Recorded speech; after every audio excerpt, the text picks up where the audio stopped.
Olá, pessoal! Está começando o primeiro dia de aulas do curso online gratuito de atualização SECAD. O SECAD é o Sistema de Educação Continuada à Distância da ArtMed, a maior e mais completa plataforma de atualização profissional da área da saúde no Brasil.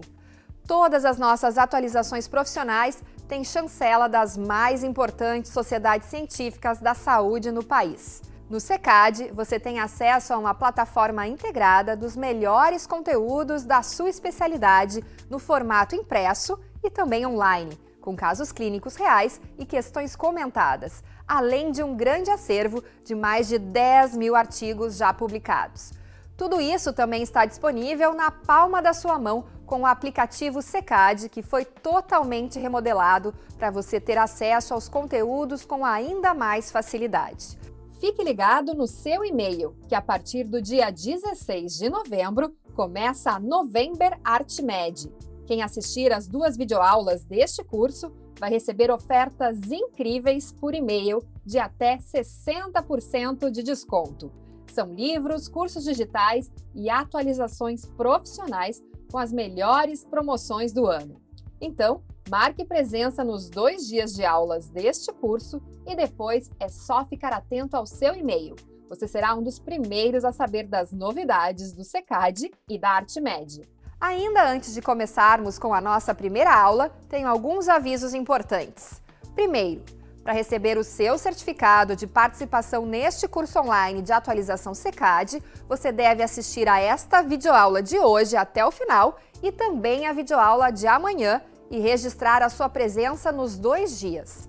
O certificado será emitido com o nome que foi inserido na página de confirmação de presenças, então é importante você marcar presença com o seu nome completo. Outro aviso: as videoaulas deste curso vão ficar no ar somente até a próxima terça-feira, às 23h59, horário de Brasília. Neste horário, nós vamos retirar as 2 videoaulas do curso do ar. Então, você tem aí alguns dias para assistir a elas e marcar a sua presença. É importante você saber também que o certificado será enviado por e-mail em até 7 dias úteis após o curso sair do ar. Bom, avisos dados, tudo pronto para começar o primeiro dia de aulas. Ressalto que o conteúdo a seguir foi elaborado por um autor dos programas de atualização do SECAD, com base em um artigo desenvolvido por ele. Você pode ter acesso a este conteúdo e muitos outros se inscrevendo nas atualizações profissionais do SECAD. Agora sim, uma boa aula para você!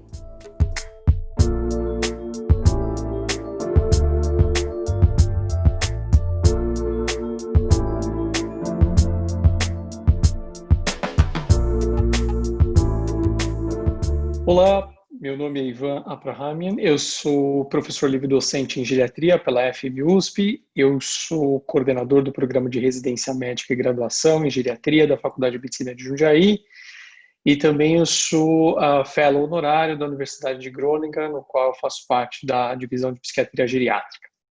O tema de hoje, então, do programa SECAD Proger é falar sobre fragilidade em idosos. Vamos começar, então, introduzindo esse assunto através da sua definição e importância, falar sobre os modelos de fragilidade e da sua fisiopatologia. Em 1972, Bernard Isaacs define, então, os chamados gigantes geriátricos, né, que seriam os 4 grandes Is, que são definidos como estabilidade, que seria o desequilíbrio, incontinência, vocês já conhecem bem, incontinência fecal urinária, imobilidade e transtornos intelectuais, modernamente definidos hoje como demência. Bom, passados então aí algumas décadas do nosso conhecimento e aprimoramento em geriatria, nós sabemos que esses gigantes geriátricos mudaram um pouquinho o seu perfil epidemiológico, valorizando algumas outras síndromes com uma nomenclatura um pouco mais bem definida e moderna, dentre os quais destacam-se hoje a fragilidade, motivo da nossa aula aqui, sarcopenia, anorexia do envelhecimento e disfunção cognitiva de forma mais ampla, não só a demência, mas sim os transtornos mais leves. Então, eu queria destacar justamente a importância, começando aqui, da fragilidade entre, então, as grandes síndromes geriátricas. Uma outra questão que chama a nossa atenção é revendo as publicações do banco, por exemplo, Medline, PubMed, sobre fragilidade. Nota-se, então, um aumento que a gente consegue ver exponencial desde a sua definição operacional em 2001. Então, esse incremento exponencial investigativo na temática fragilidade também norteia diretamente a sua importância no meio biomédico. Bom, qual é a origem, então, do termo fragilidade? Porque fragilidade é um nome leigo, né? Então, olha, aquela pessoa é mais frágil, mas em geriatria não é o que a gente quer realmente passar com esse conceito, com essa nomeação. Então, a fragilidade, em termos operacionais, ela foi definida em 2001, através desta publicação, que a gente consegue ver a capa aqui dessa publicação, esse título, Fragilidade em Idosos, uma evidência de um fenótipo, liderados aqui pela Linda Fried, e são dados que foram pesquisados e estabelecidos nos Estados Unidos no estudo Cardiovascular Health Study. Nesse estudo, então, a Linda Fried faz então uma definição do que seria a fragilidade em termos operacionais. A gente poderia traduzir esse parágrafo dela da seguinte forma. Então, a fragilidade seria a síndrome associada ao envelhecimento, é muito ligado ao envelhecimento, caracterizada por uma diminuição da nossa reserva biológica, ou seria até um envelhecimento acelerado, devido a uma desregulação de múltiplos sistemas fisiológicos, culminando numa menor resistência a um estressor mínimo, estressor esse biológico, psicossocial, qualquer que seja. Ou seja, frente ao estressor, aquele paciente, então, ele vai ter uma descompensação do seu sistema de reserva homeostática e vai sofrer um declínio, então, na sua fisiologia e, posteriormente, na sua funcionalidade. Graficamente, nós poderíamos, de forma simples, definir a fragilidade dessa forma. Então, o eixo Y aqui é a reserva homeostática, a nossa reserva fisiológica. O eixo X, uma reserva, então, cronológica, etária do nosso envelhecimento. Essa linha que eu aponto para os senhores aqui em preto seria o nosso envelhecimento normal. Então, obviamente, todos nós vamos declinar e morrer em algum momento. E o que acontece com aqueles, então, frágeis, né? Então, há um declínio em dado ponto da nossa cronologia, em que esse envelhecimento, então, é aqui grandemente acelerado, então isso aqui é o processo de fragilização ou fragilidade, e ruma-se, então, muito mais rapidamente para desfechos desfavoráveis. Aqui eu aponto para os senhores aqui a perda funcional, hospitalização e morte, dentre diversos outros que nós vamos ver ao longo dessa aula. Então, o conceito de fragilidade, hoje em dia, é um conceito mais multidimensional, além da questão fenotípica ou física, como nós vamos ver, que foi definido lá atrás, em 2001, pela Linda Fried, também trouxe conceitos psicossociais que eu vou falar ao longo dessa explicação. Uma outra questão muito importante é que a gente tem que ver a fragilidade dentro desse contínuo do gráfico, como eu acabei de mostrar para vocês, em que há uma aceleração do processo de envelhecimento naqueles pacientes mais frágeis, né?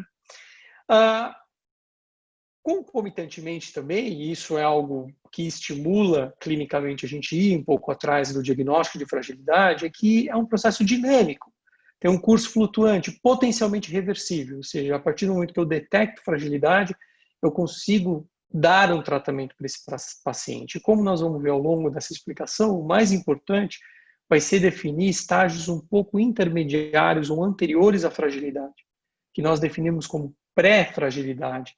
Esse fenômeno, sim, muito mais reversível e que é muito interessante de se detectar na prática clínica. Falando então um pouco dos modelos de fragilidade, nós temos duas grandes escolas ou modelos clínicos de fragilidade. Um deles, então, a partir desse estudo seminal da Linda Fried, datado aí de 2001, chamado modelo fenotípico ou modelo de Fried, né, o critério de Fried de fragilidade, que basicamente envolve 5 componentes, como vocês podem ver aqui, né? Lentificação, ou seja, a velocidade lentificada, fraqueza muscular no caso, perda de peso, exaustão ou fadiga e inatividade física, ou seja, um baixo consumo calórico. Então esse é o modelo da Linda Fried. E na mesma data, também em 2001, concomitantemente ou concorrentemente, um grupo canadense liderado pelo Kenneth Rockwood, que a gente consegue ver aqui ao lado, define um outro modelo de fragilidade, chamado acúmulo de déficits, um modelo já um pouco mais multidimensional, em que é muito baseado numa avaliação geriátrica ampla, em que vai ser algo mais abrangente, envolvendo sintomas, sinais, perdas funcionais, síndromes clínicas e alguns desses modelos até alterações laboratoriais. Nós vamos ver concomitantemente agora como que é esse modelo do acúmulo de déficits. Então, o modelo do fenótipo de fragilidade, ele prediz, então, o diagnóstico de fragilidade através de alguns componentes, que eu vou traduzir para vocês aqui na prática clínica como que são. Então, o primeiro componente aqui é a perda de peso. Então, uma perda de peso de 4,5 kg no último ano, traduzindo aqui das libras, né, estabelecidas originalmente. Então, aquele paciente que conta para nós que no último ano teve uma perda estimada aí, pelo menos aí, mais ou menos 4,5 kg, 5 quilos. Na prática clínica, a gente tem que arredondar um pouco esse valor. Então, uma perda essa não provocada, ou seja, uma perda que não foi através de dieta ou de uma razão clínica específica. Fraqueza seria o segundo componente aqui, através do qual nós podemos estabelecer através de um exame simples com dinamômetro de pressão. Então, um dinamômetro que pode ser eletrônico, pode ser um dinamômetro de pressão hidráulica, em que o nosso paciente vai fazer uma compressão, então, a pressão de força manual nesse dinamômetro, ele vai indicar quanto quilograma força esse paciente possui. Uma regra muito simples, que não depende, na verdade, de sexo tanto, né? Mas muito independente da idade e de altura e de massa, índice de massa corporal, seria um corte de 27 para homens e um corte de 16 para mulheres. Então, menos de 27 para homem ou menos de 16 para mulheres, a gente poderia, então, identificar esses pacientes com perda de força motora. Então, eu acho que assim facilita um pouquinho quem é fraco, ou seja, quem tem perda muscular. A presença de exaustão, né? Então, é dada através da autorreferência do paciente. Então, a gente pode perguntar, olha, você tem sentindo fadiga, fraqueza, uma perda de energia importante, sem uma razão específica, aí nas últimas semanas, nos últimos meses? Então, uma forma da gente avaliar a presença de fadiga. A lentificação é dada, então, através da velocidade de marcha. Então, cronometrar a velocidade de marcha desse paciente, principalmente entendendo que a velocidade de marcha, então, de forma prática, é dada por aquele paciente com menos de 1 metro por segundo na sua velocidade de marcha, né? Então, a gente pode cronometrar, estabelece, então, uma metragem. Por exemplo, aqui no meu consultório eu tenho uma metragem estabelecida de 3 metros, então eu tenho 1,5 metro de aceleração, cronometro, então, a velocidade de marcha nesse trecho de 3 metros, e ali eu tenho quantos metros por segundo esse paciente fez, e aí é fácil eu ter, então, essa velocidade dele. Então, aqueles com menos de 1 metro por segundo, então, eles têm baixa a velocidade de marcha, ou seja, lentificação, e eles acabam pontuando então, para fragilidade física. E, por fim, baixa atividade física no geral, né? Então, como que eu posso fazer isso? A Linda Fried tinha um cálculo de quilocaloria. Obviamente que isso, às vezes, é um pouco mais difícil da gente fazer. Eu sugiro a gente utilizar questionários. Por exemplo, a gente tem o IPAC, que é um questionário até simplificado, gratuito da gente utilizar, é só buscar na internet IPAC, que é o Inventário de Atividade Física, e lá você tem a estimativa de quilocalorias. Então, por exemplo, homens com menos de 383 aqui, quilocalorias na semana, e mulheres com menos de 270 quilocalorias por semana, eles são considerados de baixa atividade física. Então, simplifica também o cálculo de consumo calórico desses pacientes. Então, dessa forma, quando a gente tem 3 ou mais desses 5 critérios, a gente tem, então, um diagnóstico de fragilidade física.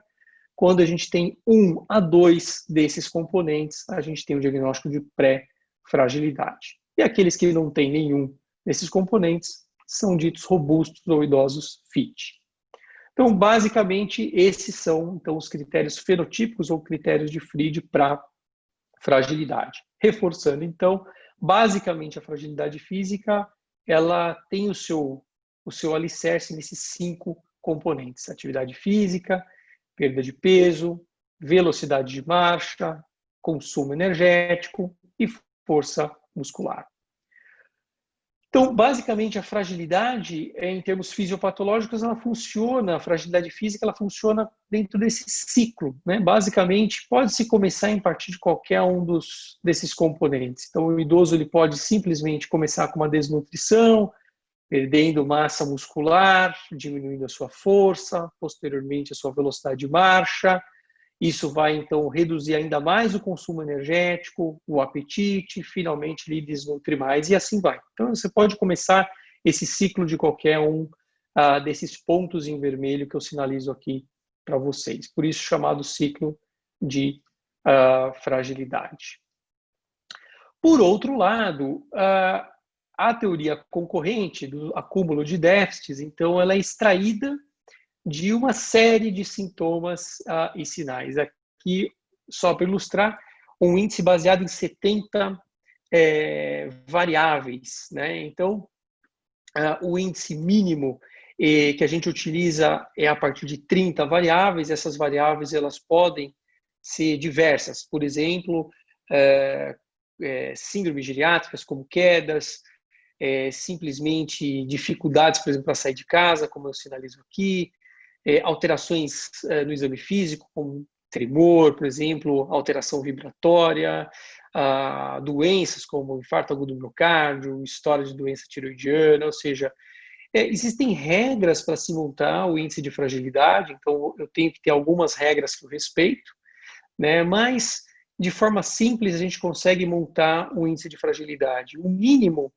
são 30 itens que eu preciso ter, porque menos que isso, matematicamente, o índice ele não funciona bem, então pelo menos eu tenho que ter 30 itens e eu não tenho o número máximo desses itens. Posso ter itens até ali passando dos 100 itens. Óbvio que quanto mais itens, mais difícil na prática clínica eu utilizo.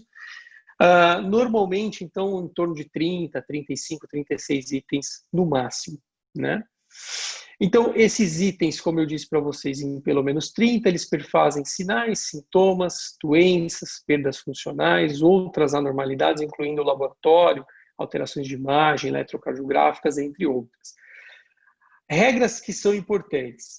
Normalmente, os índices que eu vou, as variáveis que eu vou utilizar dentro desse índice, eles representam, então, múltiplos domínios, então eu não posso só dar uma concentração exagerada num aparelho específico, por exemplo, cardiovascular, ou neuropsiquiátrico, ou que seja. Eu tenho que distribuir essas variáveis entre múltiplos sistemas, isso é muito importante. A prevalência tem que aumentar com a idade. Por exemplo, tremor, por exemplo, ninguém com 20, 30 anos treme a mão, mas o tremor ele vai sendo mais incidente conforme a gente envelhece. Eu não posso ter algo muito raro, então uma prevalência menor que 1%. Também. Isso vai dificultar a prevalência dessa variável no meu índice de fragilidade. Então, algumas regras biologicamente importantes para eu compor o índice de fragilidade. E, de uma forma geral, encontra-se um corte mais comum em torno de 0,25. Então, maior ou igual a 0,25, eu classifico o paciente como frágil e, normalmente, a saturação máxima, o teto máximo do índice de fragilidade é em torno de 0,67. Acima disso, praticamente incompatível com sobrevida. Então, basicamente, o que a gente fala é que quando a gente fizer um índice de fragilidade, é interessante ter um índice dicotômico, tipo 0,1, ou seja, ausente, presente, para não se confundir muito na hora de se dar a nota de um índice de fragilidade. Na prática clínica, o que eu sugiro é que se utilizem índices já validados. Eu acho que isso facilita bastante. Existem várias publicações na literatura sobre validações de índices específicos que a gente pode utilizar de forma gratuita. E uma outra vantagem também interessante é se utilizar índices até eletrônicos, em que a gente possa utilizar no prontuário eletrônico. Isso facilita muito a nossa operação clínica no dia a dia.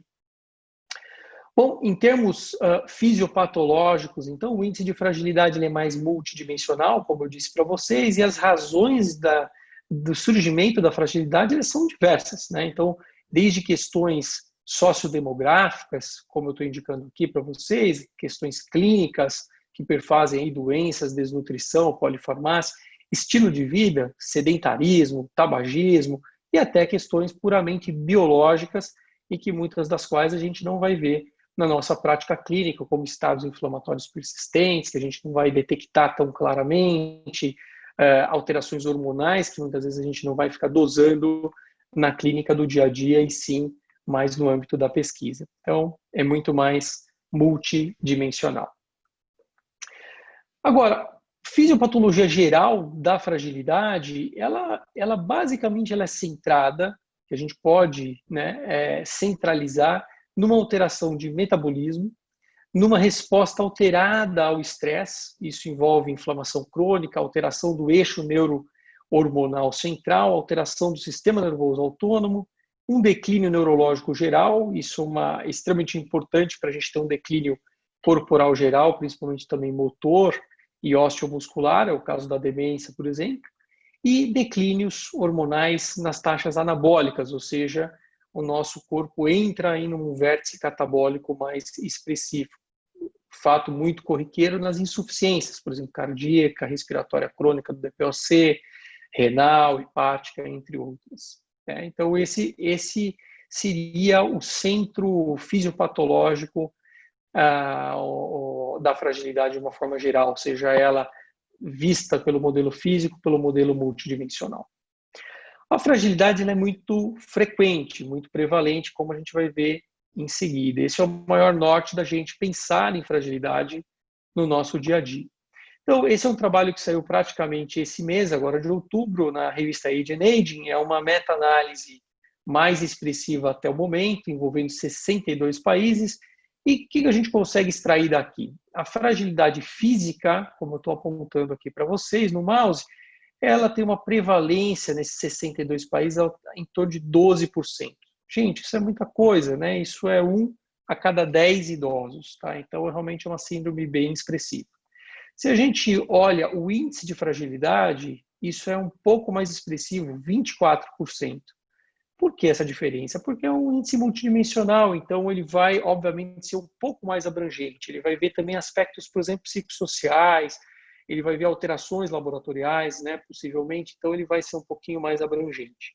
E de uma forma geral, né, se a gente olhar aqui, independente do instrumento que a gente utilize para o diagnóstico de fragilidade, a fragilidade, no geral, gira aqui em torno de 18% nessa meta-análise.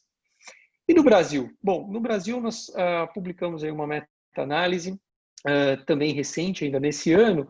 A nossa prevalência aqui é um pouco maior. A prevalência geral aqui no Brasil, ela gira em torno de 24%, um pouquinho maior do que essa prevalência mundial que eu acabei de mostrar para vocês. Razões para isso, basicamente o que a gente pensa muito é em termos socioeconômicos, acesso à saúde, pior consumo de alimentos, dentre outras causas que a gente pode elencar aqui para o Brasil, né? Então, uma prevalência de fragilidade um pouquinho mais elevada no Brasil. Em termos sexuais, um pouco mais de prevalência, olha, 28% em torno de mulheres, comparado com 25% em torno de homens. Aqui, uma prevalência um pouquinho maior para as mulheres. Maior ocorrência de fragilidade, a gente tem uma prevalência maior. Quanto mais idoso a gente então quanto mais velho a gente fica, mais a chance da gente fragilizar. Então, óbvio que é uma doença, ela depende muito do nosso envelhecimento e do nosso decaimento fisiológico, né? Então, faz sentido. Sexo feminino, como eu mostrei para vocês, as mulheres, infelizmente, têm mais prevalência de fragilidade do que os homens. Existem várias razões ainda pouco definidas para isso. Baixo nível socioeconômico, isso interessa aqui para o Brasil. Minorias étnicas, no caso, isso é mais do hemisfério norte. Aqui no Brasil a gente não tem diferenças de minorias étnicas, né? Aqui a nossa genética é um pouco mais misturada. Pacientes mais complexos em termos de multimorbidades, né, por razões óbvias, né, quanto mais doente eu sou, maior chance de eu fragilizar o meu organismo, entrar numa falência multissistêmica. E 3 doenças que eu destacaria: cardiopatias, demências e depressão, como doenças com alta relação com fragilidade em sua evolução. Então, 3 doenças que a gente tem que prestar atenção na síndrome de fragilidade. Aqui, só para ilustrar, né, o aumento da prevalência de mulheres, independente de faixas etárias, comparativamente aos homens, dentro do modelo fenotípico de fragilidade, e esse mesmo cenário a gente vê pelo índice de fragilidade, né? Então, as mulheres têm mais fragilidade do que os homens, independente da faixa etária. E como a fragilidade evolui em termos clínicos e qual que é o seu prognóstico, né? Em termos funcionais, qual é a grande importância da gente pensar na síndrome de fragilidade? Como essa figura ela norteia, a gente vai tendo uma perda funcional conforme eu vou fragilizando. Então, se eu sou um idoso fit, um idoso robusto, não tenho a síndrome. Se eu fragilizo inicialmente, então eu vou para um estado de pré-fragilidade, eu tenho 1 a 2 componentes da fragilidade física, ou eu tenho índice de fragilidade, por exemplo, entre 0,12 a 0,25, ou seja, eu ainda não estou frágil acima de 0,25, mas eu também não posso falar que eu não tenho quase variáveis do índice de fragilidade, então eu estou entre 0,12 e 0,25, então eu estou no estado mais ou menos aqui de pré-fragilidade. Então, esse é um estado muito plástico, em que se eu tenho um estímulo estressor, eu demoro um pouquinho, mas eu recupero. Olha a diferença se eu vou para um nível de fragilidade. Então, o estressor ele tem uma duração maior e eu entro normalmente numa perda funcional. Então, a perda funcional ela é muito vista com idosos frágeis, né, e de uma forma persistente, muito menos reversível do que nos idosos pré-frágeis. Então, esse é um quadro puramente ilustrativo para a gente entender a importância do diagnóstico de fragilidade, de se evitar perdas funcionais futuras. O mais interessante é que a fragilidade ela é dinâmica, né? Então, essa é uma meta-análise que mostra justamente essa diferença.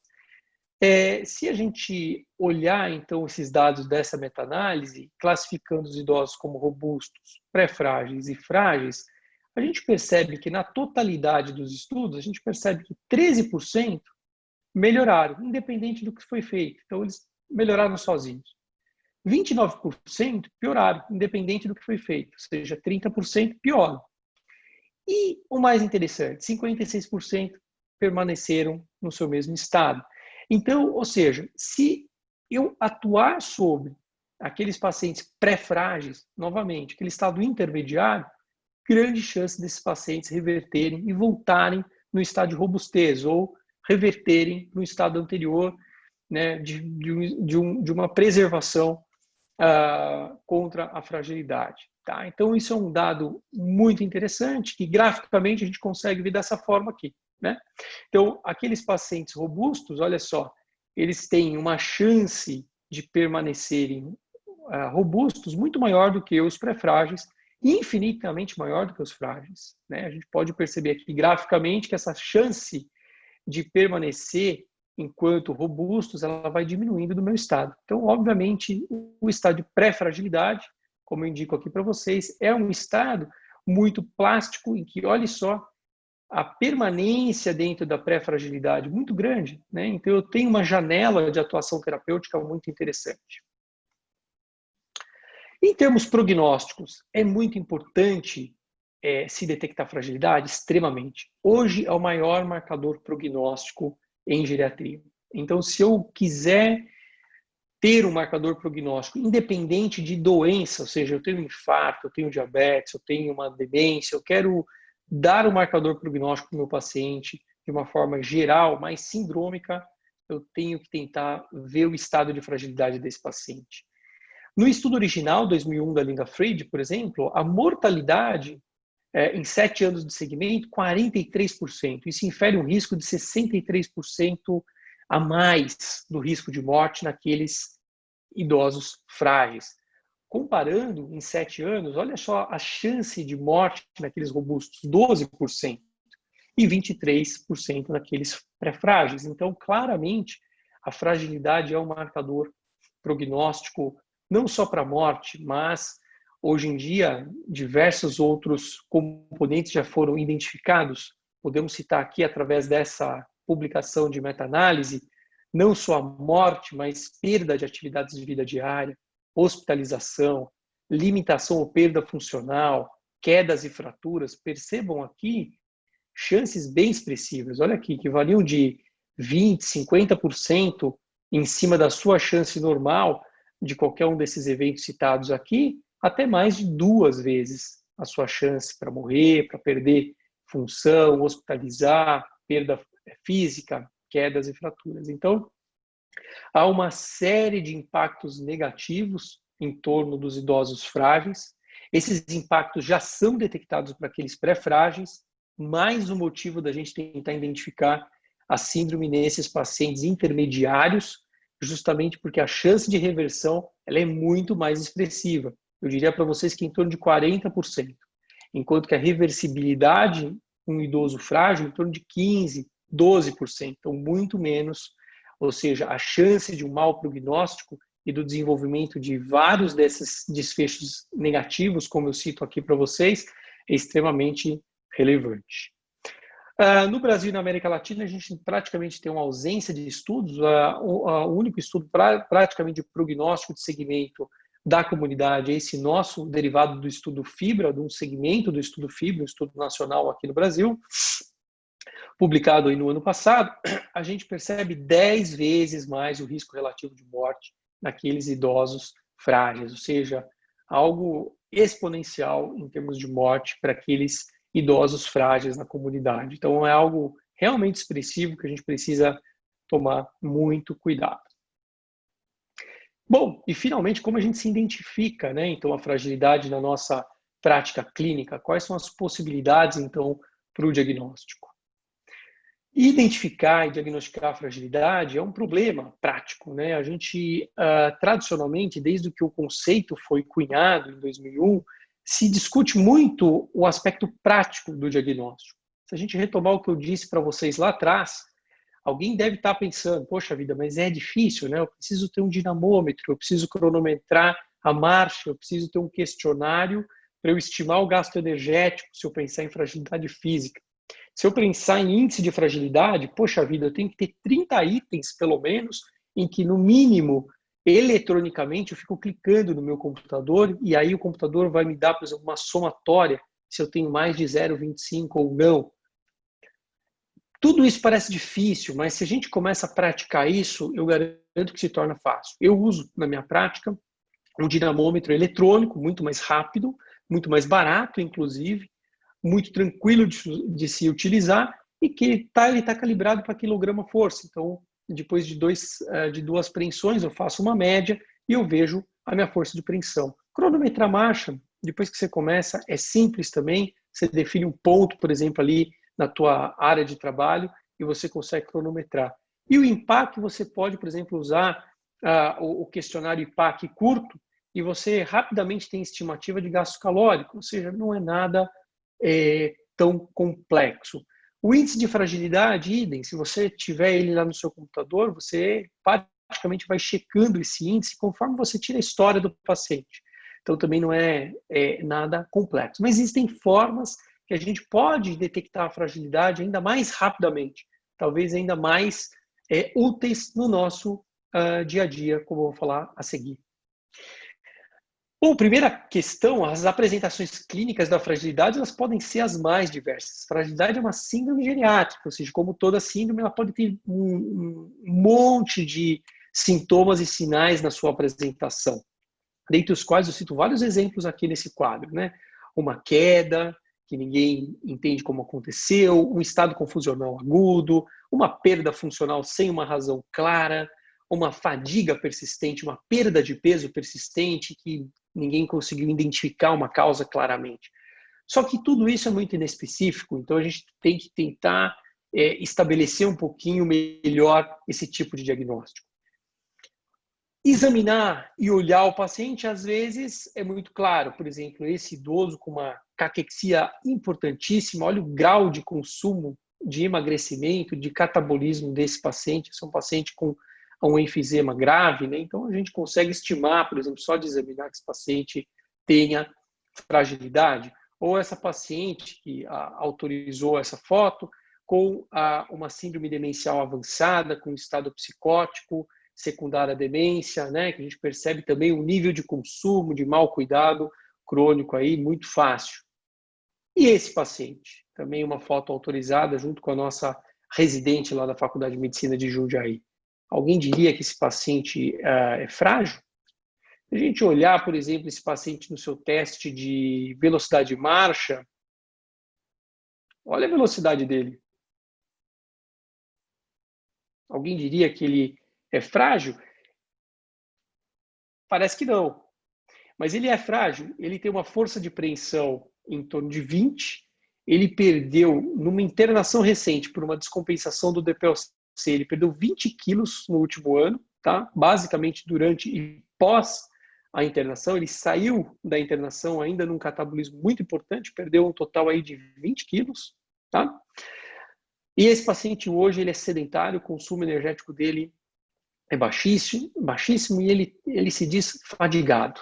E ele está compensado do DPLC, tá? Ele satura bem, ele usa corretamente as suas medicações e ele tem uma fadiga crônica. Então, basicamente, esse paciente tem 4 critérios físicos de fragilidade, sendo somente a velocidade de marcha preservada, tá? Então, olhando esse paciente, ninguém diria que ele é frágil. Então, a gente tem que ter instrumentos para realmente detectar a fragilidade na nossa prática clínica. Existem diversos instrumentos, o que confunde muito, né? Então a gente precisa entender quais que seriam os mais simples ou mais fáceis da gente utilizar na nossa prática clínica, que é uma tabela para ilustrar a grande quantidade de instrumentos que a gente tem. Bom, ano passado nós publicamos então o primeiro consenso mundial de síndrome de fragilidade, no caso focando em fragilidade física, fragilidade fenotípica da Linda Fried, né? Primeiramente para falar um pouquinho sobre esses critérios diagnósticos que todos então falavam da dificuldade na prática clínica, né? Então, basicamente, esse consenso nós dividimos em 3 partes, como a gente pode ver aqui: rastreio, o diagnóstico, o acesso da fragilidade e o manuseio, como eu vou falar agora até o final dessa aula. Então, basicamente, falando sobre rastreio, né? O rastreio, ele tem uma opinião muito forte entre os especialistas, apesar de ainda uma insuficiência de estudos, mas nós definimos que todos os idosos com 60, 65 ou 75 anos deveriam ser rastreados para a fragilidade, em razão da sua importância prognóstica e da potencial reversibilidade, ainda mais nos estados intermediários, como eu disse para vocês. Como se rastrear a síndrome de fragilidade? Na prática clínica, 3 instrumentos se destacam. Então, a escala clínica de fragilidade, eu vou mostrar a seguir. A escala de Edmonton, um pouquinho mais complexa, é a terceira escala recomendada, eu não vou mostrar nessa aula. E o Frail, que é justamente o instrumento mais recomendado no consenso, que está justamente aqui no quadro projetado. A escala Frail é uma escala super simples, de resposta sim e não, 1 ponto para cada resposta positiva, e justamente assim como a fragilidade fenotípica da Linda Fried, 3 ou mais pontos, frágil, 1 a 2, pré-frágil. Então a gente pergunta para o paciente se ele se sente cansado, se ele tem dificuldade de subir um lance de escadas. Então, quanto que é isso? Eu falo 10 degraus para o paciente entender. Tem dificuldade de andar um quarteirão ou uma quadra? Se ele tem mais de 5 doenças dentro dessa lista que eu aponto para os senhores aqui embaixo, tá? Essas doenças são as que contam nesse questionário. E se ele estima que ele tenha perdido aí em torno de 5% do seu peso nos últimos 6 meses, como eu faço isso? Eu pergunto para ele qual é o seu peso usual que você tem em mente e quanto que você perdeu no último ano. E eu mesmo, obviamente, faço o cálculo desses 5% no último semestre, né? Então, 1 ponto para cada resposta positiva, super simples. A gente consegue fazer isso em torno de 1 minuto, 1 minuto e meio, mais ou menos. É interessante porque esse instrumento ele não é perfeito, ele é um instrumento inicialmente de rastreio, mas às vezes num consultório cheio, a gente não tem tempo, a gente pode utilizar ele até por estimativa diagnóstica. Qual é o ponto forte? Esse instrumento ele é altamente específico, 90% de especificidade, ou seja, se o indivíduo me responde 0 para tudo, ele tem um Frail de 0, provavelmente ele quase não tem chance de ter fragilidade. E se ele, pelo contrário, faz 5 pontos? A sensibilidade é baixa. A sensibilidade da escala Frail é em torno de 20% a 40%. Então, exige-se, então, que eu pesquise mais a fundo. Então, talvez eu tenha que realmente ver a velocidade de marcha, ver a apreensão, fazer um cálculo de caloria, rever o peso dele, rever a presença de fadiga, né? Mas é um instrumento muito bom em termos de especificidade, que eu consigo excluir aqueles pacientes negativos. Então, é uma escala muito interessante. E como é o Clinical Frailty Scale, ou a escala de fragilidade clínica? É uma escala visual, né? Então, eu posso colar isso em algum lugar aqui da minha prática clínica, e eu tenho um corte, né? Então, acima de 6, então aqueles pacientes com 7, 8, 9, eles têm características, como a gente lê aqui no quadro, claramente de fragilidade. Então, é uma escala muito interessante para eu pesquisar também fragilidade em termos visuais. O nosso consenso brasileiro, ele reforça principalmente o uso em primeira linha do questionário Frail, aí na nossa prática clínica, por ser um questionário um pouco mais rápido, não depende da questão visual, olhando uma tabela, então é o instrumento aí mais recomendado, ainda com outros instrumentos sendo secundariamente recomendados também. Falando um pouquinho sobre o diagnóstico, basicamente o consenso mundial, ele recomenda, então, que o diagnóstico de fragilidade seja eminentemente, na prática clínica, feito pelo modelo fenotípico, né, em razão justamente de, na prática, isso ser um pouco mais factível do que eu ter que montar um modelo eletrônico no prontuário, um pouco às vezes mais difícil, ter 30 itens, né, que seria o índice de fragilidade. Então, utilizando-se, então, uma cronometragem da velocidade de marcha, o uso do dinamômetro, presença de fadiga, perda de peso, cálculo calórico desse paciente. Fundamentalmente, então, a gente utiliza os critérios que eu já falei para vocês, né? Lembrando, então, o corte na velocidade de marcha menos de 1 metro por segundo e o corte do dinamômetro para indicar perda de força, menos de 27 em homens, menos de 16 em mulheres. Eu posso também recorrer, se eu quero um pouco mais de detalhes, a uma tabela pública aqui de fácil acesso gratuito na internet, é só ir atrás da tabela do estudo SAB. Eu tenho aqui todos esses cortes um pouco mais detalhados pelo IMC do paciente, mas eu acho que na prática clínica isso é um certo preciosismo, um pouquinho mais longe da nossa prática clínica.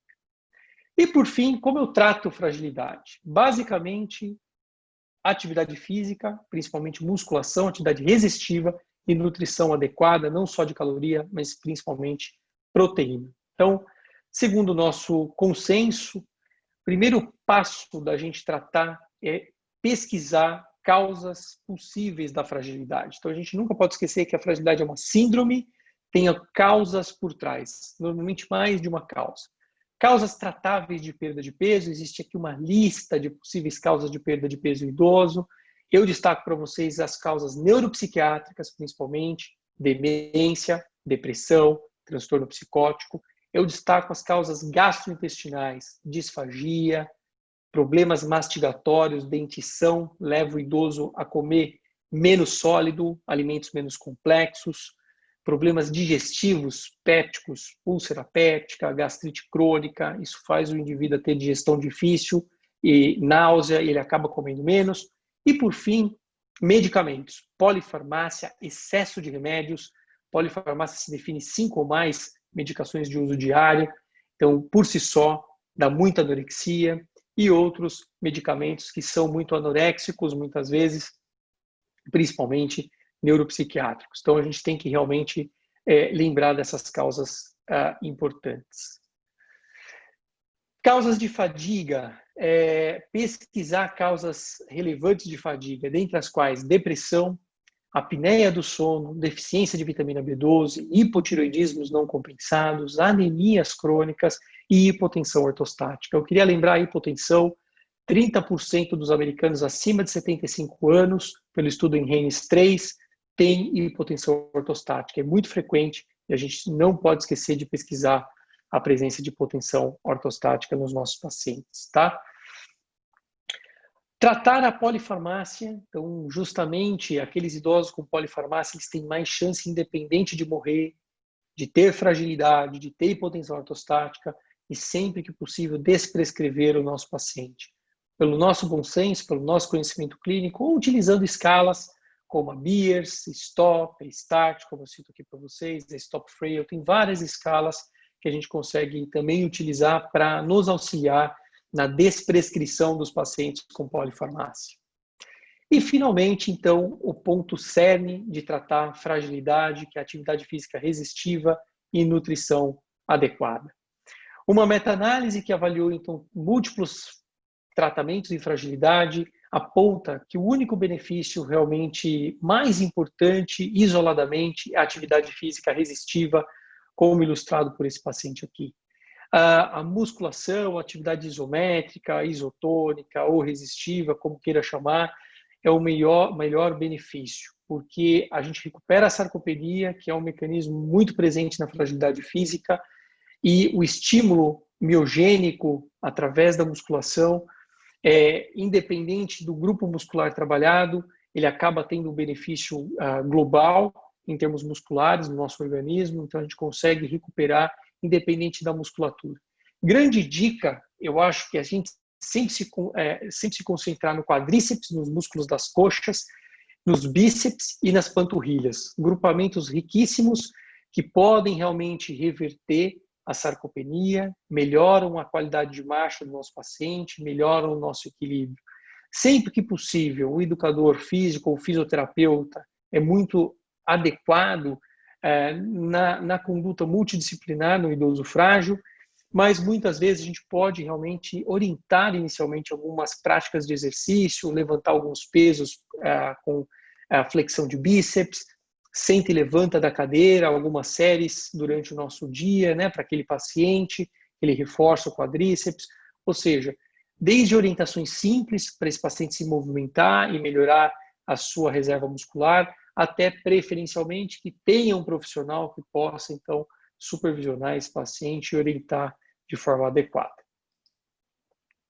E, finalmente, antes de eu sugerir um fluxo final aqui para o diagnóstico de fragilidade, não esquecer da nutrição desses pacientes. Garanta a nutrição adequada, principalmente com proteína.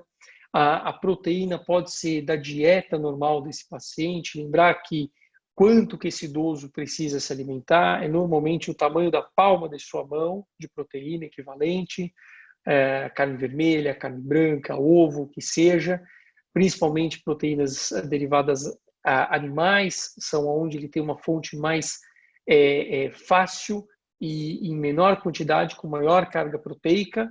Tá? Caso contrário, um nutricionista é extremamente importante para orientar a nutrição desse paciente, mas é muito importante também uma dieta adequada, principalmente de uma carga proteica. Quanto de proteína? Se a gente quiser calcular, em torno de 1 grama por quilo de peso para esse paciente. Finalmente, eu queria deixar uma sugestão para o fluxo diagnóstico em fragilidade para os nossos pacientes. Então, um fluxo prático do nosso dia a dia seria o seguinte. Então, aquele idoso com 60, 65 anos, eu posso simplesmente utilizar a escala Frail, por exemplo, para fazer um rastreio. Em caso positivo na escala Frail, idealmente eu vou atrás do modelo fenotípico ou dos critérios de Fried, ou critérios fenotípicos físicos de fragilidade, como eu orientei aqui para vocês, ou através de um índice de fragilidade eletrônico já validado, que eu posso estar utilizando, por exemplo, no meu consultório. E a partir daí eu faço uma investigação causal, como eu expliquei agora há pouco, e eu começo então um programa de atividade física multicomponente, garantindo então a adequada nutrição desse paciente. Se eu tenho um idoso com diversas apresentações que eu penso em fragilidade, alta probabilidade, eu não tenho recursos maiores, eu posso simplesmente me basear inicialmente numa escala de rastreio como a Frail e eu parti realmente para a minha conduta investigativa e terapêutica. E, por fim, aquele idoso que clinicamente eu tenho dúvida se realmente ele tem fragilidade, eu faço uma escala Frail, eu tenho lá certas dúvidas se ele tem mesmo, ele é positivo, mas eu sei que a sensibilidade é baixa, eu vou tentar, então, confirmar o diagnóstico através do modelo físico-fenotípico ou do índice de fragilidade. Concluindo, então, a fragilidade é uma síndrome muito importante, frequente em geriatria, ela atinge 1 a 2 idosos a cada 10 idosos na comunidade, isso ainda vai ser mais frequente no consultório. É um forte marcador prognóstico geral, mais importante, e independe de condições clínicas diversas. É melhor simplificar o seu diagnóstico do que não fazer nada, então é melhor, se eu acho difícil usar um dinamômetro, um cronômetro a marcha, e fazer todos os passos de identificar uma fragilidade física, ou usar um índice de fragilidade, que eu utilize então uma escala simples como a Frail, ou a escala de fragilidade clínica, visual, por exemplo, que seja. Há a possibilidade de reversão frente à intervenção, frente à pesquisa de causas, então sempre tem que pesquisar etiologia de fragilidade, intervir rapidamente, atividade física, nutrição adequada para esse paciente. E lembrar, então, que o tratamento é simples. Eu posso, com a minha prática, recomendar alguns exercícios resistivos no consultório, nutrição adequada, proteína, suplementar esse paciente se eu acho que só pela dieta ele não vai conseguir. E lembrar que futuros estudos eles são ainda necessários para ter marcadores biológicos de fragilidade. A gente não tem marcador complementar, você vê que a gente não tem exames que a gente possa comprovar o estado de fragilidade. A gente ainda não tem tantos estudos que comprovem o rastreio populacional dos idosos frágeis, né? E virtualmente a gente ainda não tem estudos que mostrem quais terapias específicas de atividade física ou de nutrição são melhores que outras. Então a gente indica terapias bem amplas em termos físicos e nutricionais. Então, basicamente, essas são as minhas conclusões. Gostaria de agradecer, então, o interesse no tema e espero ter ajudado a estimular o conhecimento nesse assunto. Muito obrigado. Deixo aqui os meus contatos. Bacana a aula, né? Espero que você tenha aproveitado todo esse conhecimento. Você pode ter ainda mais informações sobre este conteúdo e muitos outros de seu interesse nas atualizações profissionais do SECAD. É só ir lá no nosso site em www.secad.com.br e conferir. Bom, vamos para o nosso segundo tema do dia. Uma boa aula para você!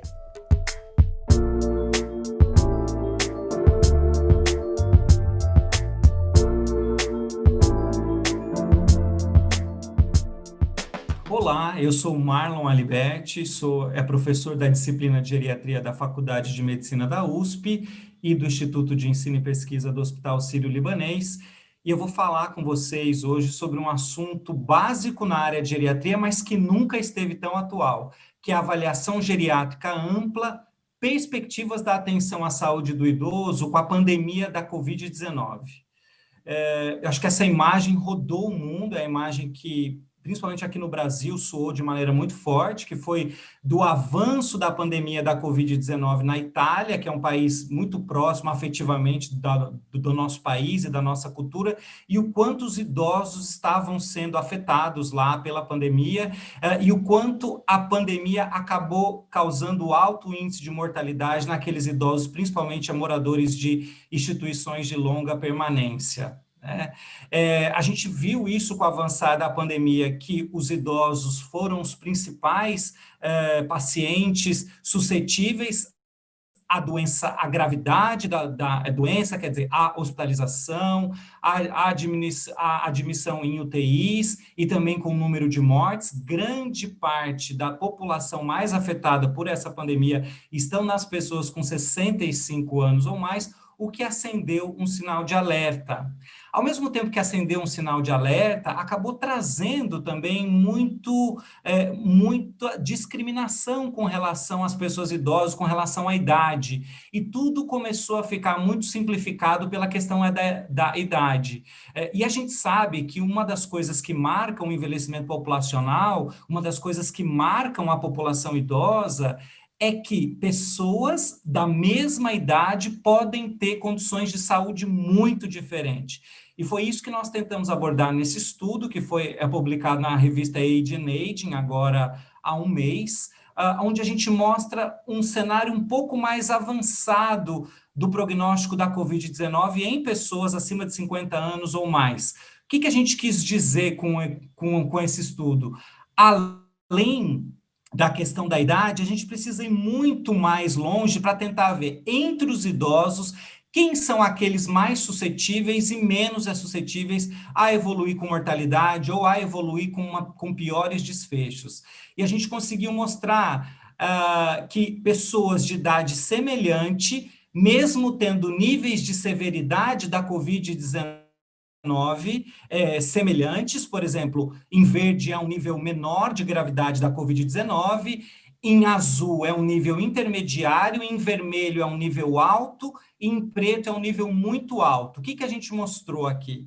Que idosos de idade semelhante, tendo nível de gravidade da doença aguda pela infecção do SARS-CoV-2 de nível semelhante, se eram idosos com uma vulnerabilidade, com uma fragilidade maior prévia, eles acabaram evoluindo pior da doença, tendo 20% a 40% mais índice de mortalidade em 60 dias da doença. Então, por exemplo, idosos aqui com um nível de gravidade menor da doença, aqueles que tinham uma vulnerabilidade muito baixa prévia à Covid-19 tiveram uma taxa de mortalidade ao redor de 10%, mas aqueles mesmo com a Covid com uma severidade ainda baixa, mas que tinham uma vulnerabilidade na linha de base grande, tiveram uma mortalidade perto de 30%, mostrando uma diferença aí de 20%.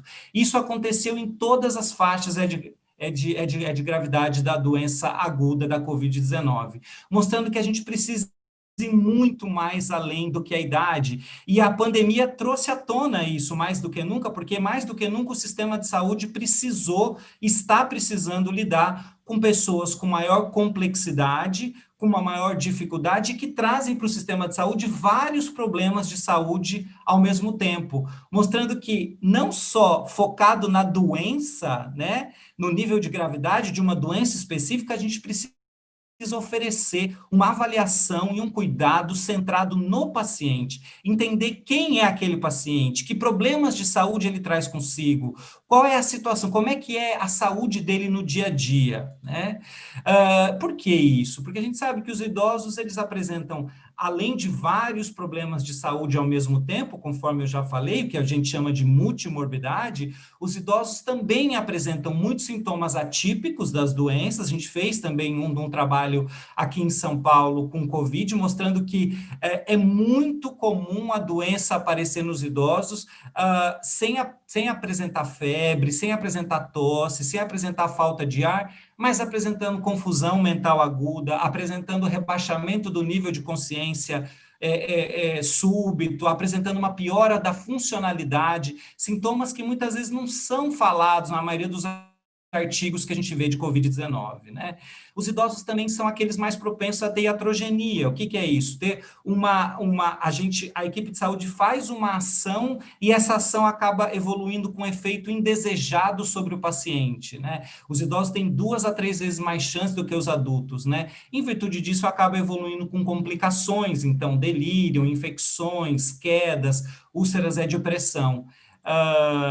E é por isso que a gente tem sido chamado, agora mais do que nunca, a tentar não ter um olhar sobre uma doença única, mas a tentar ter um olhar multifatorial, né, sobre o idoso como um todo. Entender que 2 pessoas com 75 anos vão ter situações de saúde muito distintas, muito diferentes, né? Lembrando, então, e qual é o instrumento? Qual é o instrumento que ajuda a gente a ter esse painel, que ajuda a gente a ter essa fotografia mais ampla? A avaliação geriátrica ampla, né? Ela é um instrumento multidimensional que tria as alterações mais comuns que o idoso apresenta e, através dela, você acaba fazendo intervenções tendo uma prioridade, um monitoramento ao longo prazo. Então, você consegue, através de uma avaliação global, identificar aquilo que mais impacta a saúde do idoso e fazer um monitoramento disso e fazer intervenções passo a passo, né? Tendo, então, como a AGA, conforme eu vou chamar a partir de agora na aula, que é a avaliação geriátrica ampla, é o elemento central dos serviços de atenção à saúde do idoso. Isso porque é preciso ter um olhar sobre a saúde física, emocional e social do indivíduo, indo da idade, então já avançando aqui para o próximo slide, que idade cronológica, então, não é o principal determinante, mas sim função. Função é o principal determinante. E para medir função, eu preciso de uma AGA bem feita, onde eu tenho uma visão, uma noção da parte física, emocional e social desse paciente que eu estou atendendo. Por quê, né? Porque a AGA ela vem complementar uma anamnese e um exame físico tradicional que é feito em medicina. O que a gente vê é que a anamnese e o exame físico tradicionais não conseguem levantar ou identificar todos os problemas que um idoso apresenta, que são problemas que vão além de uma doença, que são as famosas síndromes geriátricas. Então, usando uma AGA, eu consigo identificar problemas que passariam despercebidos por uma anamnese e exame físico comum. Eu consigo programar intervenções adequadas. Eu consigo, e aqui é o mais importante, estratificar melhor, como a gente fez com a COVID, mas isso nas diversas doenças eu consigo estratificar melhor. O idoso que tem uma chance de ter uma evolução favorável versus o idoso que tem um alto risco, uma chance de uma evolução desfavorável, né? E também, se eu entendo melhor a saúde global desse meu paciente, eu tenho uma menor chance de que a minha intervenção faça efeitos adversos, eu tenho uma menor chance de propor um tratamento que seja desproporcional ou que não seja adequado para um idoso, por exemplo, com perda de memória, com risco de quedas, pelos vários problemas que a AGA consegue identificar. Consigo também estabelecer estratégias de saúde pública, né?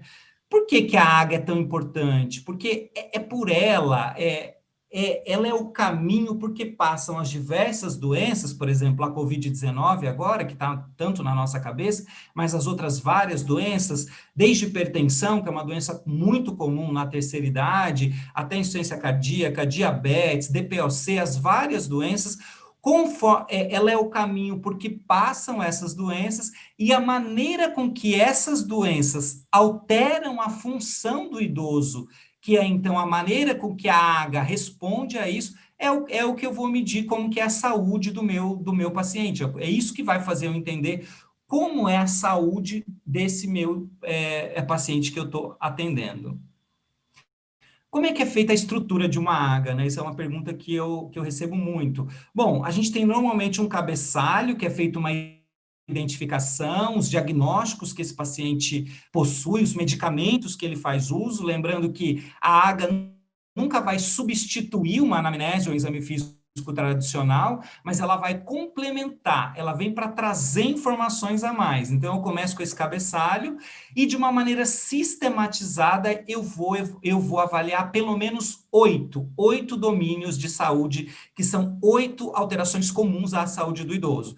E aí, principalmente, suporte social, a funcionalidade, a cognição, o humor, a nutrição, a mobilidade, os órgãos dos sentidos e o ambiente onde essa pessoa vive. Então, pelo menos esses 8 domínios. Para só aqui a AGA, não, a AGA ela pode ser modelada, ela pode sofrer adaptações conforme ao seu interesse, conforme a sua vontade conforme a proposta que você coloca esse instrumento para te ajudar no cuidado da saúde do idoso. Então, hoje, cada vez mais, a gente tem as novas síndromes geriátricas, então muitas vezes faz parte da AGA também agora, por exemplo, rastreio de fragilidade, rastreio de sarcopenia, alguns modelos de AGA já vêm com esse questionamento da gente avaliar diretivas antecipadas de vontade também, para a gente acoplar isso junto à AGA. Então, a AGA ela é modelada, mas uma AGA padrão, uma AGA tradicional é essa AGA que tem pelo menos esses 8 domínios. Basicamente, quem deveria fazer a AGA é uma equipe multidisciplinar, quanto mais completa a equipe, é melhor. A gente sabe que isso leva a problemas de recursos, né, na saúde, então pelo menos o médico, a enfermeira ou o enfermeiro e o assistente social, pelo menos essa equipe de trio, né? O médico, se for bem capacitado, é capaz também de fazer uma AGA de maneira individual e depois lançar a mão da equipe multi para ajudar, então, nessas intervenções que vão seguir após a realização da AGA, né? E essa AGA pode ser feita em qualquer ambiente de atenção, né? Eu vou mostrar para vocês daqui a pouco, mas desde o ambiente hospitalar até o ambiente de ambulatório, até o ambiente de ILPI, né? Instituição de longa permanências para idosos, cada vez mais sendo usado em pesquisa. Então, são todos os ambientes possíveis de eu realizar a AGA para melhorar a atenção à saúde do idoso. A gente tem nessa última atualização do SECAD, nesse programa de atualização em geriatria do PROGER, a gente fez um capítulo especial sobre AGA, onde a gente detalha as dimensões de uma AGA, como que a gente aplicar, quais instrumentos são mais utilizados para cada domínio. Vocês conseguem muitas informações ali sobre AGA de uma maneira bastante já pronta, bastante aprimorada, lapidada, para que vocês possam ter acesso a essa informação e de maneira bastante atualizada também, né?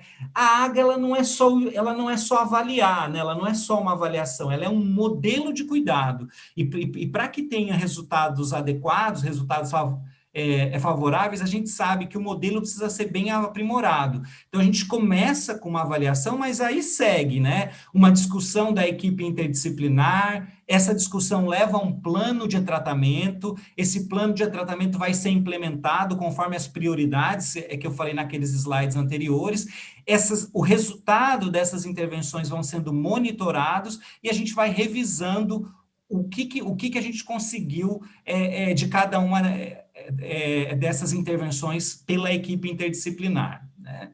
Então, esse é um modelo padrão para a gente conseguir resultados bastante adequados. E aqui já são, isso aqui é parte desse capítulo do projeto que eu estava comentando com vocês agora há pouco, onde a gente mostra como é que é os benefícios de uma AGA, né? Eles estão provados na literatura, e eu vou dizer para vocês que estão. Esse é um quadro que resume os principais benefícios da AGA, que está lá no livro, mas que vocês vão ver, por exemplo, no ambiente hospitalar, o modelo de atenção baseado na AGA, onde você atende o idoso no hospital com a AGA, reduz a taxa de necessidade de mandar o idoso para uma institucionalização após a alta, uma maior taxa de alta para casa, então, e alta mais precoce para casa, e uma tendência de melhor custo-efetividade, né? Na comunidade, pode ser aí na atenção primária ou no ambulatório mais especializado de geriatria, então, tanto para o especialista quanto para o generalista, a gente vê que também a AGA teve impacto em diminuir a necessidade de institucionalização, manutenção ou até melhora da funcionalidade e melhora na sobrevida também desses pacientes, né? Outras áreas de bastante impacto da AGA, que vem sendo cada vez mais estudada, é na área da ortopedia, na área da oncologia, no pré-operatório, a gente tem resultados bastante interessantes e cada vez mais aparecendo esse benefício da cogestão do cuidado entre a equipe de gerontologia, entre o geriatra, a equipe multiprofissional e mais o especialista daquela área, trazendo, então, resultados da AGA no cuidado do paciente, né? Lembrando que o modelo da AGA pode ser mais intensificado, isso é um outro dado que está lá no livro do PROGER, ele pode ser um tratamento mais intensificado, por exemplo, no ambiente de enfermaria, onde eu vou fazer a AGA e eu vou buscar intervenções diárias para melhorar o paciente no curto prazo, ou eu posso ter um programa de AGA menos intensivo. Vamos imaginar aqui assistência primária à saúde, o idoso com a saúde estável. Eu vou fazer uma AGA e eu vou propor uma intervenção passo a passo com a equipe multi, mas não de maneira tão intensiva, um tratamento, um acompanhamento menos intensivo, mas que no longo prazo vai ter resultados interessantes e resultados melhores para o meu paciente. Eu acho que uma coisa, toda vez que a gente fala de AGA, uma coisa que fica na cabeça de quem ouve, principalmente do não especialista, como é que eu vou dar conta disso na prática clínica? Essa é uma preocupação nossa também. Como é que eu vou dar conta de um instrumento desse que vê 8 domínios, pelo menos, de saúde, 8 alterações comuns no idoso, que vem acoplar, que vem adicionar já um exame físico e anamnese que eu vou ter que fazer. Como é que eu dou conta disso na minha prática clínica? É realmente um desafio, é um grande tendão de Aquiles da AGA, mas a gente tem tido cada vez mais estudos muito interessantes. Eu vou partilhar alguns desses estudos aqui com vocês agora, mostrando que é possível, sim, trazer a AGA para o dia a dia. É claro que muitas vezes você não precisa fazer tudo na primeira consulta, tudo de uma única vez. Você pode ir lançando mão disso passo a passo, conforme você vai acompanhando, conforme você vai desenvolvendo o cuidado para o paciente, o cuidado centrado naquilo que mais importa para o seu paciente idoso, né? Então, eu vou partilhar aqui com vocês bons resultados. Bom, primeiro falando da enfermaria, a enfermaria, o hospital é o local onde a gente tem resultados mais documentados, que não há dúvida mais da eficácia e do benefício da AGA na assistência do paciente internado. Aqui são dados da nossa enfermaria do Hospital das Clínicas aqui em São Paulo, onde a gente mostrou que o uso da AGA ajudou a equipe médica a prever mortalidade, a prever delírio, a prever infecções e a prever pacientes que iam ter risco de ficar muito tempo dentro do hospital. Não só a AGA como um todo, mas cada domínio, né, da AGA mostrando-se importante para prever alguns desfechos, principalmente aí perda funcional, desnutrição, úlcera de pressão, vários domínios da AGA mostrando risco com alguns desfechos distintos, né? Isso, conforme eu falei para vocês, enfermaria, hospital é o local que tem mais bem documentado. Essa é uma revisão sistemática da Cochrane, mostrando que o uso da AGA, né, em mais de 10 mil pacientes, teve um aumento da taxa do paciente ficar em casa, menor institucionalização, menor mortalidade, até melhora cognitiva após a alta do hospital, né? O grupo que mais estuda a AGA no ambiente de enfermaria é um grupo italiano. Isso se expandiu, começou na Itália, mas se expandiu para a Europa toda. É chamado, o instrumento que eles avançam muito, e é o nome do grupo deles também de pesquisa, é o Multidimensional Prognostic Index, ou MPI, que é um instrumento baseado em 8 domínios de uma AGA, né? E aí cada domínio ele é categorizado em normal, alteração leve, alteração grave, e no final o paciente tem uma nota final, né? E aí você avalia, então, desde funcionalidade até a parte de cognição, multimorbidade, nutrição, todos esses domínios aqui, e consegue identificar o risco do paciente. É muito interessante esse grupo, porque eles conseguem ver que uma AGA consegue prever risco, mesmo em pacientes com doenças específicas. Por exemplo, eles mostraram pacientes internados por infarto agudo ao miocárdio, pacientes internados por AVC, pacientes internados por neoplasia. Quando você usa aqueles índices prognósticos específicos da doença, mesmo assim, depois você coloca o MPI, que é esse instrumento multidimensional, você consegue prever com uma acurácia muito melhor o indivíduo que vai evoluir mal daquele que não vai evoluir mal. Porque o MPI consegue fazer aquilo que eu estava dizendo para vocês, consegue medir o grau de saúde, o grau de risco do paciente muito mais do que a idade em si, mas sim pela função, pelo nível de funcionalidade, como é a saúde desse indivíduo muito além da sua idade, né? A facilidade disso é que existe, então, em programa de aplicativo, o MPI já está em programa de aplicativo, vocês podem até baixar isso no celular de vocês, MPI Calculator, ele é em inglês, mas é fácil de ser acessado, e vocês podem, então, aí ver como é que é feito esse MPI já via celular.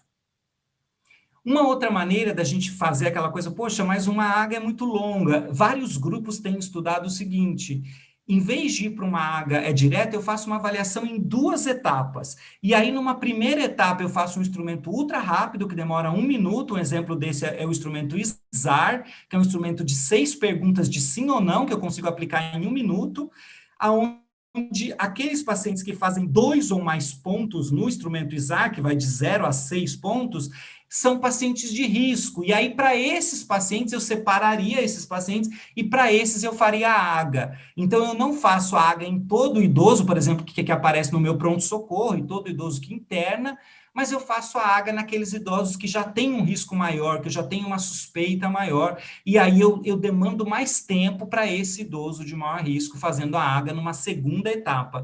Esse é um outro modelo que está bastante vigente, sendo falado na literatura. Esse grupo que fez isso conseguiu implantar uma AGA num departamento de pronto-socorro, né? Então, num departamento de pronto-socorro, que seria o departamento mais difícil de eu colocar uma AGA, eles conseguiram fazendo uma AGA em 2 etapas. E o que eles conseguiram mostrar fazendo essa AGA em 2 etapas? Diminuíram a internação nos pacientes de 85 anos ou mais, que é aqueles que mais do que nunca a gente quer manter em casa, diminuíram a taxa de readmissão hospitalar, né? E aqueles que internaram acabaram tendo uma maior permanência, porque provavelmente precisavam mesmo da internação. Uma outra área que tem muito uso da AGA, que tem cada vez mais ajudado o especialista a tomar decisões terapêuticas, é a oncologia, né? A oncogeriatria é uma área em ampla expansão e é onde a AGA ela é o berço, ela é o pilar que norteia essa subespecialidade, então, que é a oncogeriatria. Então, cada vez os estudos aprimoram mais, né? A gente viu já que, através do uso da AGA, o geriatra e a equipe multiprofissional conseguiu fazer com que o oncologista mudasse ou aprimorasse o tratamento, quer para mais, quer para menos intensidade do tratamento oncológico, em 50% dos pacientes. Então, o oncologista recebia o idoso, propunha um tratamento, depois esse paciente ia para a equipe multiprofissional, ia para o geriatra, e quando essa equipe multi ou geriatra mandavam a AGA, quer dizer, mandava esse detalhamento da saúde do idoso, em 50% dos casos, o oncologista mudava qual era o tratamento que ele ia propor para aquele câncer, para aquela doença, né? E mostrando, então, que os vários domínios da AGA estão associados, então, à sobrevida, a maior ou menor toxicidade à quimioterapia, ajudando o especialista a nortear o tratamento que ele vai propor para o paciente. Essa mesma coisa acontece e tem acontecido cada vez mais no pré-operatório. Vocês têm visto cada vez mais idosos sendo operados, sendo internados para cirurgia. Outro dia a gente operou uma paciente de 101 anos que entrou em colecistite aguda e precisou fazer uma cirurgia de colecistectomia e teve sucesso na cirurgia.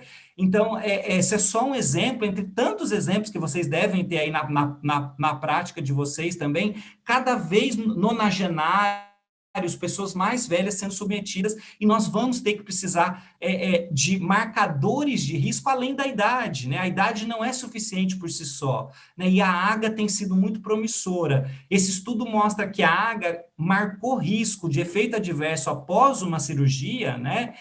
Além do índice prognóstico do ASA, que é usado pelos anestesiologistas, além do risco cardíaco, mostrando os idosos que tinham maior chance de evoluir com infecção no pós-operatório, delírio no pós-operatório, úlcera de pressão no pós-operatório, alta permanência dentro do hospital. Quanto mais domínios da AGA tinha alterado, maior o número de complicações no pós-operatório.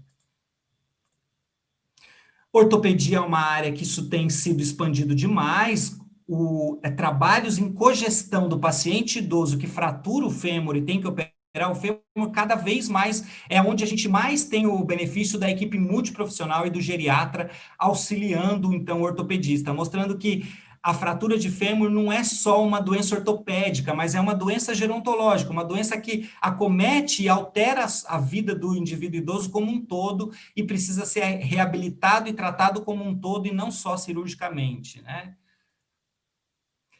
Um outro estudo que a gente tem feito aqui no Hospital das Clínicas é como que a gente tem uma maneira da gente fazer uma AGA que possa chegar em serviços com alto fluxo de pacientes, onde eu não vou ter oportunidade de fazer uma AGA de 30 minutos, de 40 minutos, de 45 minutos, que é uma AGA que é uma AGA padrão, acaba elevando de 30 a 45 minutos em média.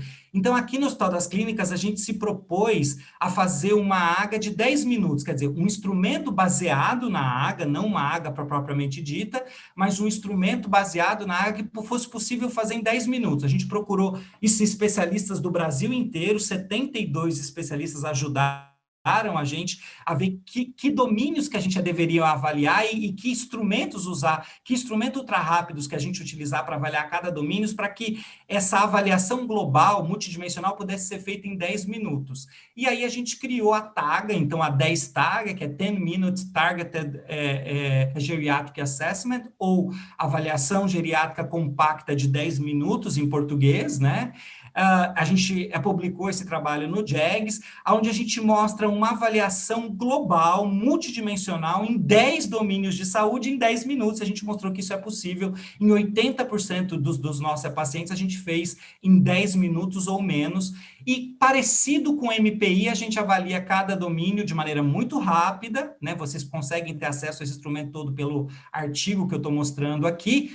No livro do Projer também a gente detalha muito esse instrumento lá no livro do Projer, trazendo detalhes de como aplicá-lo e como ele pode ser usado na prática clínica também. E para cada domínio, então, a gente classifica o idoso como normal, alteração leve e alteração grave. No final, a gente soma os pontos e divide por 10, e a gente sabe que o indivíduo que tem o maior número de alterações é aquele indivíduo que vai ter maior risco.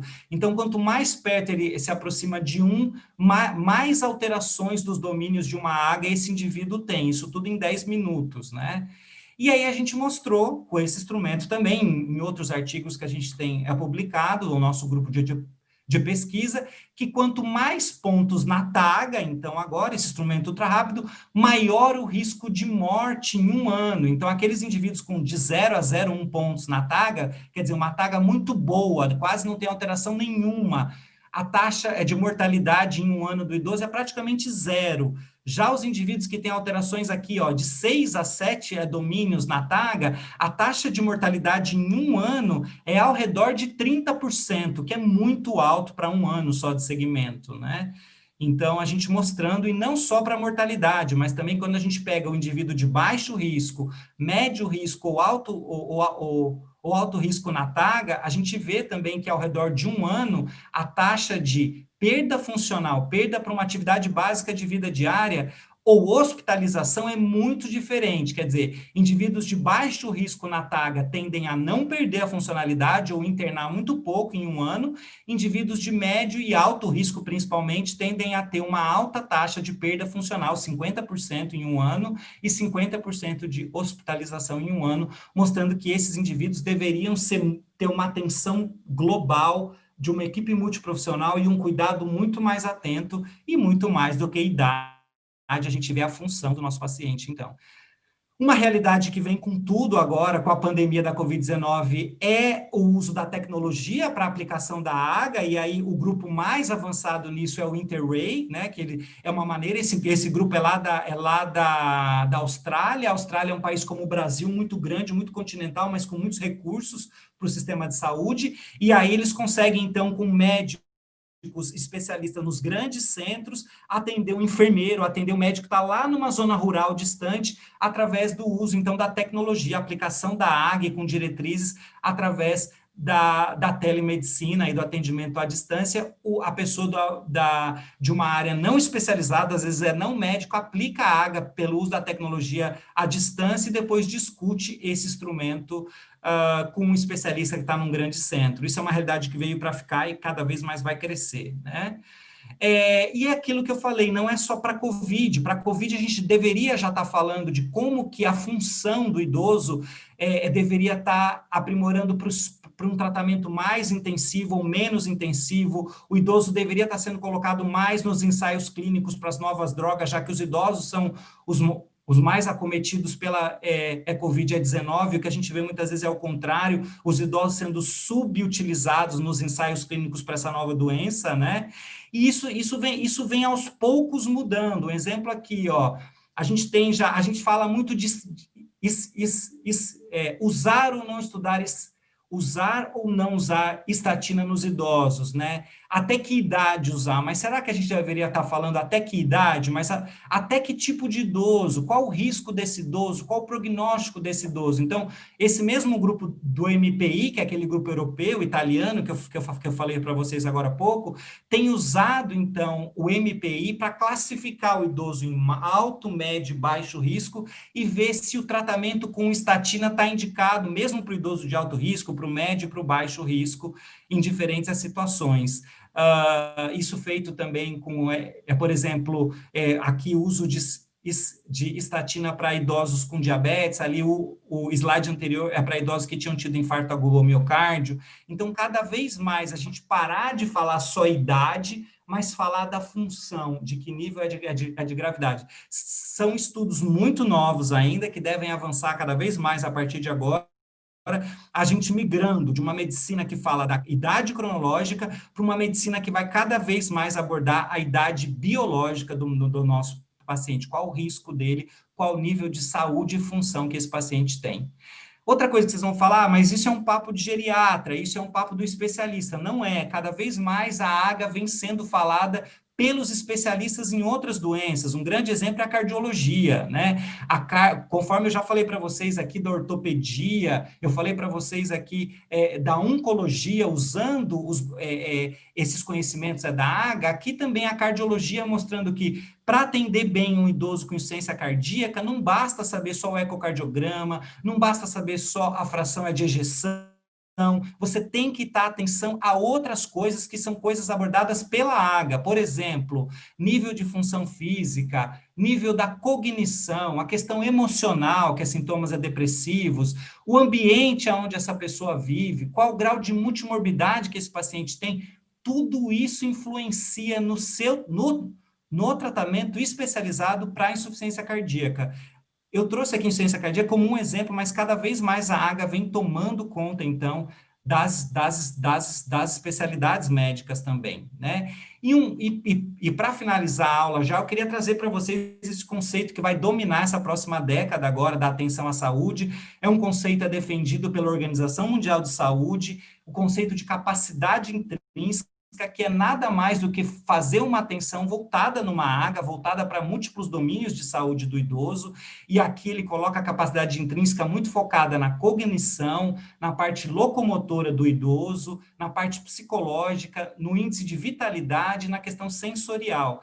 Então, através desses 5 domínios, você consegue medir qual o nível de saúde desse idoso. E você consegue acompanhar ao longo do tempo como vai a curva de saúde desse idoso à medida que ele vai envelhecendo cada vez mais. E aí, mais do que importante vai ser a passagem dos anos para esse seu paciente, é como que ele está na curva de saúde da capacidade intrínseca. Qual a reserva de saúde que esse indivíduo tem? Como é que está a capacidade dele de enfrentar um estressor, uma infecção, uma nova doença que possa surgir, né?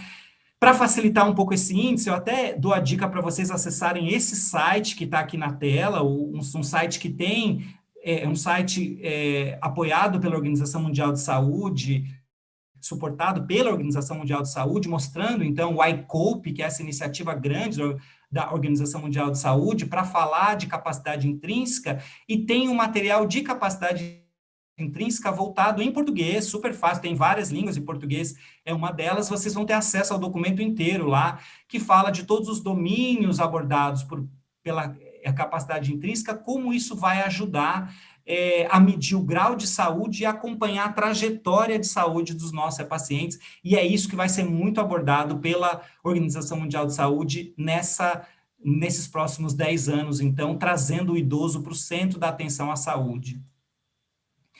Era isso, os pontos finais da aula a gente ter cada vez mais a noção que mais do que olhar para uma doença só, eu preciso ter um olhar global, né? A pandemia trouxe isso de maneira mais intensa, porque o idoso veio de maneira muito mais intensa e rápida para o sistema de saúde, né? Já que eles são os mais acometidos pela Covid-19, e a gente precisa ter um olhar mais global do que um olhar olhando só para a idade dele e para que doença ele está apresentando, né?